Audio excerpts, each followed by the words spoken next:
హైదరాబాద్లో ఏమైనా భవనాలు బిల్డింగులు కొనాలంటే కోట్లు పెట్టాలి, అమ్మాలంటే 10 సంతకాలు చేయాలి, రిజిస్ట్రేషన్ చేయించుకోవాలంటే ఇంకో 10 పత్రాలు చూపించాలి.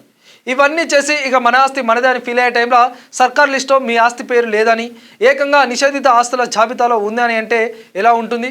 ఇప్పుడు బంజారాహిల్స్ జూబ్లీహిల్స్లోని కొందరు ఆస్తి యజమానుల పరిస్థితి ఇలాగే తయారైంది. హైదరాబాద్లో ఖరీదైన ఏరియాలంటే వెంటనే గుర్తొచ్చేది బంజారాహిల్స్ జూబ్లీహిల్స్ ప్రాంతాల్లోని కొన్ని కాలనీలు, అపార్ట్మెంటు సముదాయాలు. రిజిస్ట్రేషన్ చట్టాల్లోని సెక్షన్ 22A కింద నిషేధిత ఆస్తుల జాబితాలో కనిపించడం కలకలం రేపింది. ఇన్నాళ్ళు ప్రశాంతంగా ఉన్న ఆస్తికి అమ్ముదామంటే రిజిస్ట్రేషన్ ఆగిపోవడం, కొనేవాళ్ళు వెనక్కి తగ్గడం, అసలు ఏం జరుగుతుందో తెలియక యజమానులు తలలు పట్టుకునే పరిస్థితి. ముఖ్యంగా సర్వే నెంబర్ 102/1తో పాటు సీలింగ్ భూములకు సంబంధించిన వివాదాలే ఈ గందరగోళానికి కారణమని అధికారులు చెప్తున్నారు. ఇక అసలు మార్కెట్లోకి వస్తే బంజారాహిల్స్ రోడ్ నెంబర్ 4లోని స్టోన్ వ్యాలీ అపార్ట్మెంట్ విషయంలో ఈ సమస్య బయటకు వచ్చింది.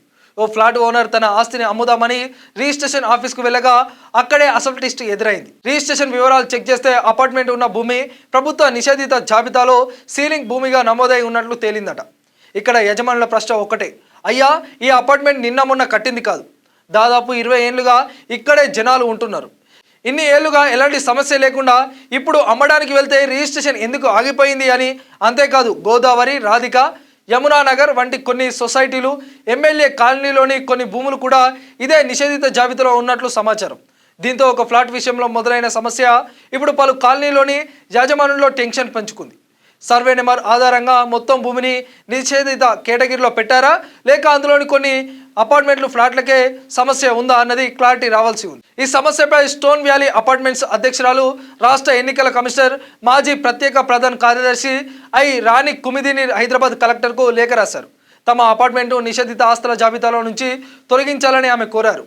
ముఖ్యంగా తమ దగ్గర urban land ceiling clearance certificate ఉందని, ఆస్తిపై ఎలాంటి కోర్టు వివాదాలు కూడా లేవని చెప్తున్నారు. అలాంటప్పుడు రికార్డులో నిషేధిత ఆస్తిగా ఎలా చూపిస్తున్నారన్నది వారి ప్రశ్న. ఇదే సమయంలో క్రెడై హైదరాబాద్ కూడా ఈ అంశంపై ఆందోళన వ్యక్తం చేస్తుంది.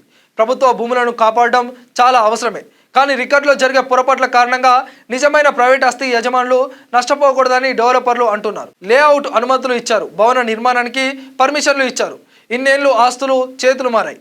ఇప్పుడు రిజిస్ట్రేషన్ టైంలో అభ్యంతరం వస్తే యజమాని ఏం చేయాలి? డెవలపర్ ఏం సమాధానం చెప్పాలి? కొనుగోలు చేయబోయే వ్యక్తి పరిస్థితి ఏంటి? ఇదే అసలు గందరగోళం. అందుకే నిషేధిత ఆస్తుల జాబితాను కేవలం సర్వే నెంబర్ లెవెల్లో కాకుండా ఒక్కో ఆస్తి హక్కును విడివిడిగా పరిశీలించి క్లియర్ చేయాలని యజమానులు, డెవలపర్లు డిమాండ్ చేస్తున్నారు. ఇప్పుడు అసలు ప్రశ్న ఇదే, ప్రభుత్వ భూములను రక్షించడంలో ఎలాంటి రాజీ ఉండకూడదు.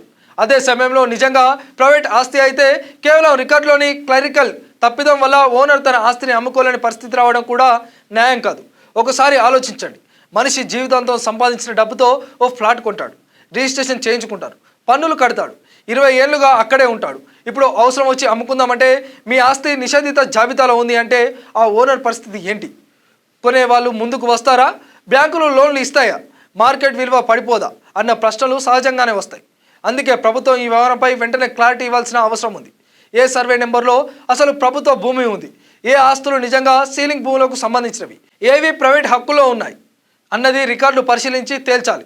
తప్పుగా నిషేధిత జాబితాలో చేరిన ఆస్తులను వెంటనే తొలగించాలి. లేదంటే బంజారాహిల్స్, జూబ్లీహిల్స్ లాంటి ప్రాంతంలో ఆస్తుల రిజిస్ట్రేషన్లపై మరింత గందరగోళం పెరిగే అవకాశం ఉంది. మొత్తానికి కోట్లు విలువ చేసే ఆస్తులు ఉన్న రిజిస్ట్రేషన్ దగ్గర ఒక క్లిక్తో నిషేధిత ఆస్తి అని వస్తే పరిస్థితి ఏంటో ఇప్పుడు యజమానులకు అర్థమవుతుంది. మరి ఈ సమస్యకు ప్రభుత్వం ఎప్పుడు ఫుల్ స్టాప్ పెడుతుంది? నిజంగా క్లరికల్ మిస్టేక్ అయితే ఎవరి బాధ్యత యజమానులకు పరిహారం లేదా పరిష్కారం ఎలా? ఇదే ఇప్పుడు కీలక ప్రశ్న. ఈ వ్యవహారంపై మీ అభిప్రాయం ఏంటి? ఇలాంటి రికార్డుల తప్పిదాల వల్ల ఆస్తి యజమానులు ఇబ్బంది పడితే ప్రభుత్వం ఏం చేయాలి? మీ అభిప్రాయం ఏంటో కామెంట్ రూపంలో తెలియజేయండి. Thank you.